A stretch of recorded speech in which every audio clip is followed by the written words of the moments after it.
Olá, sejam bem-vindos a mais um vídeo do canal Pequeno Rebanho Pensa. Hoje nós vamos falar sobre Atos 4. Duas perguntas que nos fizeram a respeito de Atos 4 e nós vamos responder.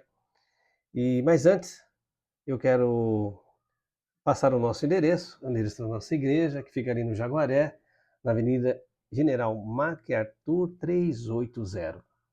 Nossos cultos são aos domingos, às 10 da manhã. Espero você lá. Sou o pastor José Carlos, da Igreja da Vida. Muito bem, antes de entrarmos em Atos 4, eu quero desfazer aí uma narrativa. Eu ouvi isso esta semana que passou. E pode ser que você tenha ouvido isso também. Na realidade, eu fiquei surpreso em me deparar com essa narrativa, sendo que foi falado isso num debate cristão. Então foi lançada a narrativa de que os cristãos trocaram a guarda do sábado, ou seja, o dia do sábado, pelo domingo. Isso não é verdade. Eu estou há quase 30 anos no Evangelho e nunca ouvi esse tipo de coisa. Né? Nunca me deparei com esta afirmação. Claro, algum entendimento, mas não de troca, né? Porque nosso Senhor e Salvador Jesus Cristo ressuscitou no domingo, mas jamais é, teve alguma direção apostólica de trocar o sábado pelo domingo. O que há são algumas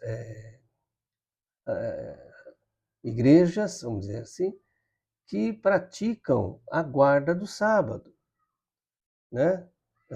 Seguindo o mandamento do Velho Testamento, né? Para o período da graça.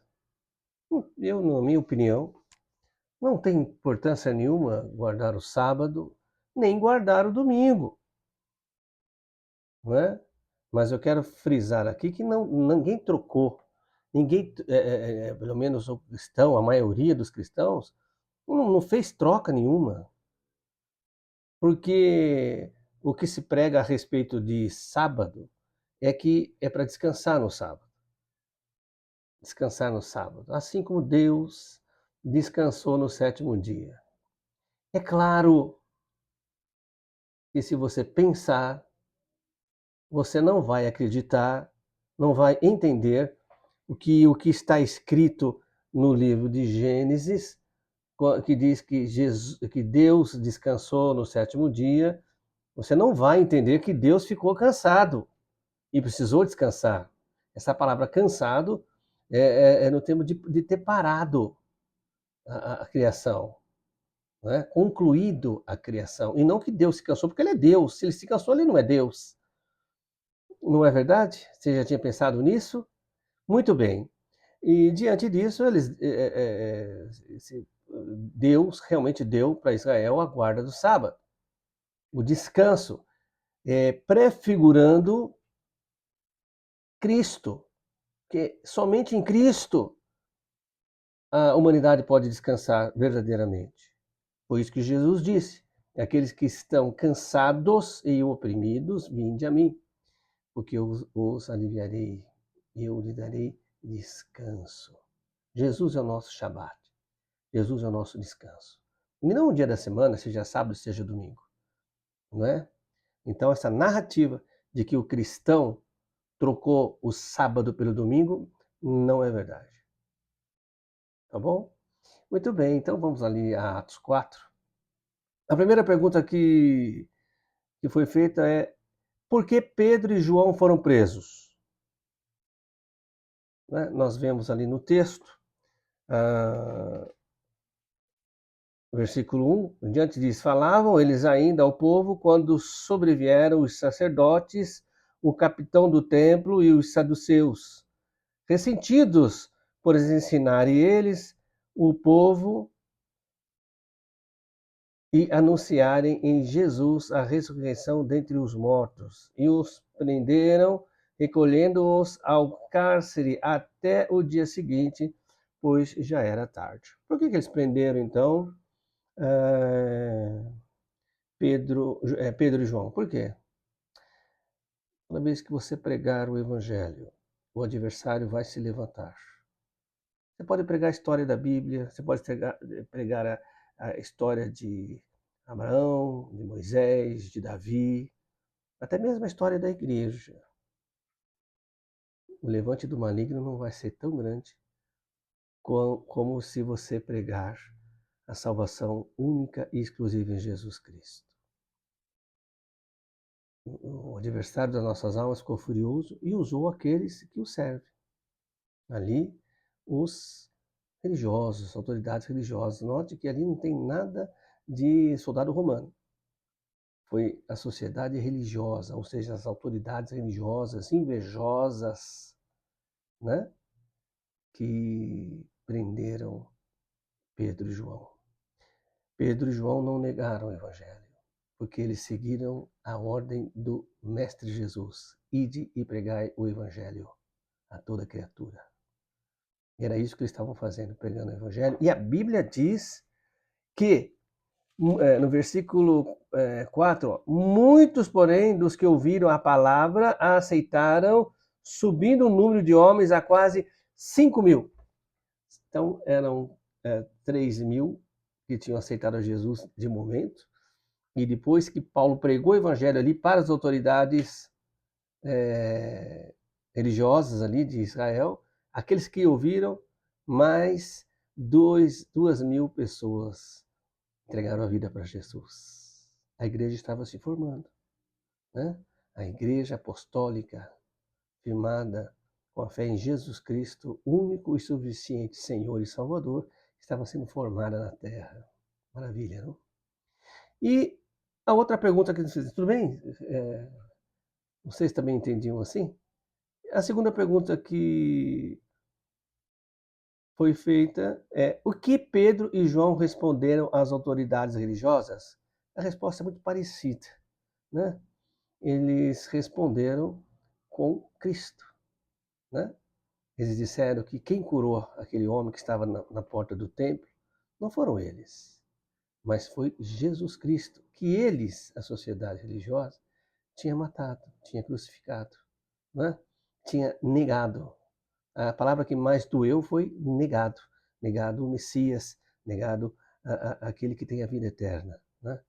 E eles pregaram para as autoridades, sem medo, né? Eles falaram também aqui, né,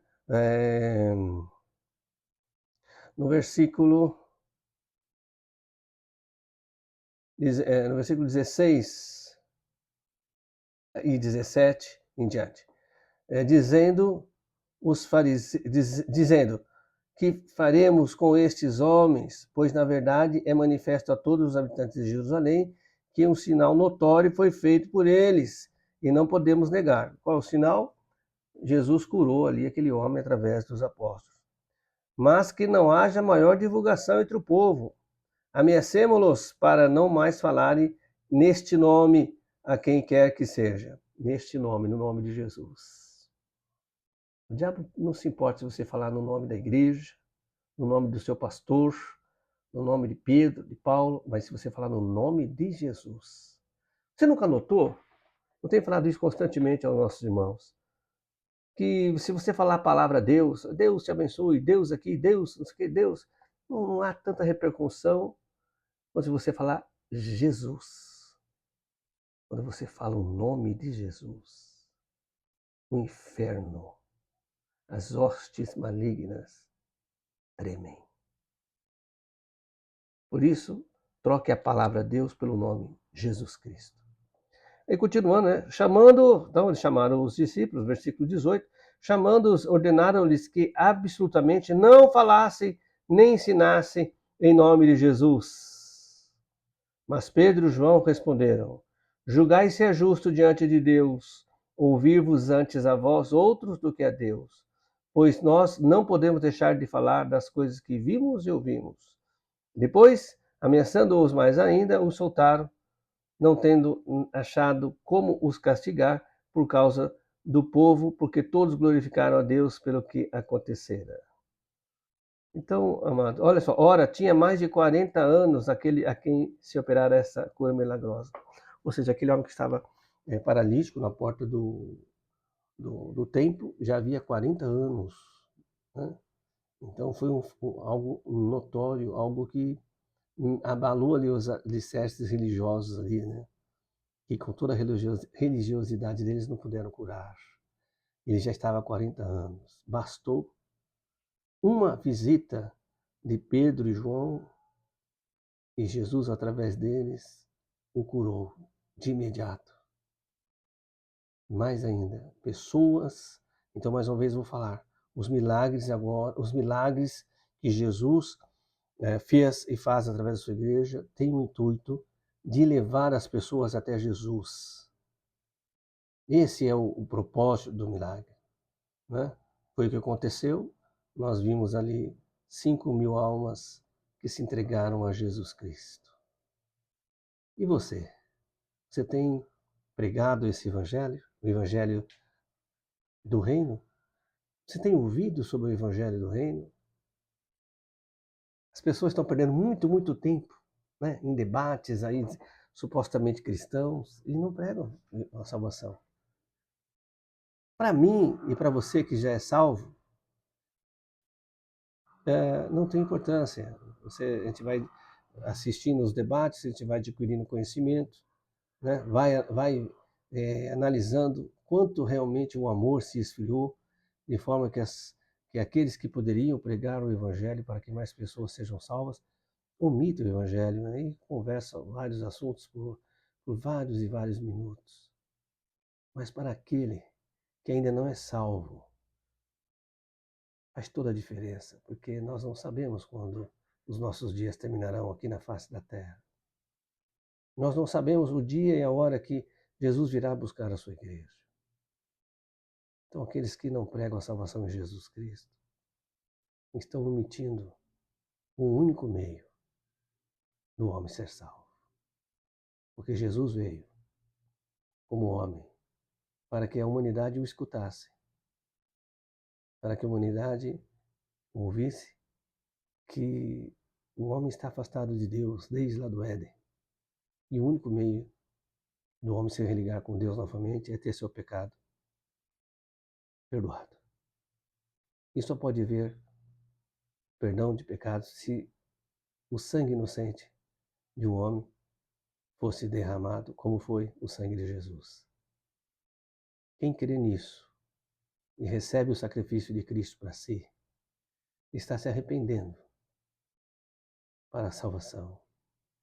Porque quando você aceita o pagamento de uma dívida, você está assumindo que tem essa dívida. Então, isso não está sendo pregado, isso está sendo omitido nas grandes igrejas, dos grandes pregadores, e as pessoas estão morrendo. Estão indo direto para o dia do julgamento e posteriormente para o inferno. Pense nisso. Ajude esse vídeo a ir mais longe do que tem ido. Nós somos pequenos, comparado com as grandes igrejas, os grandes pregadores, mas pregamos a verdade, pregamos a salvação. Se isso bastar para você, nos ajude na divulgação desse vídeo. Quero orar por sua vida. Eterno Deus, eu oro por quem está assistindo esse vídeo e peço, Pai, que o Senhor toque na alma e no corpo agora e no espírito dessa pessoa, trazendo refrigério, trazendo da tua paz, trazendo cura. Se essa pessoa ainda não for salva, que isso seja o suficiente para ela te buscar, para ela crer no Senhor, para que ela se entregue ao Senhor, para que ela receba para ela o perdão que o Senhor conquistou na cruz. Esse é o meu pedido, a minha oração, em teu nome, em nome de Jesus. Amém. Um grande abraço a todos, fiquem na paz do Senhor Jesus e até o próximo vídeo do canal O Pequeno Rebanho Pensa.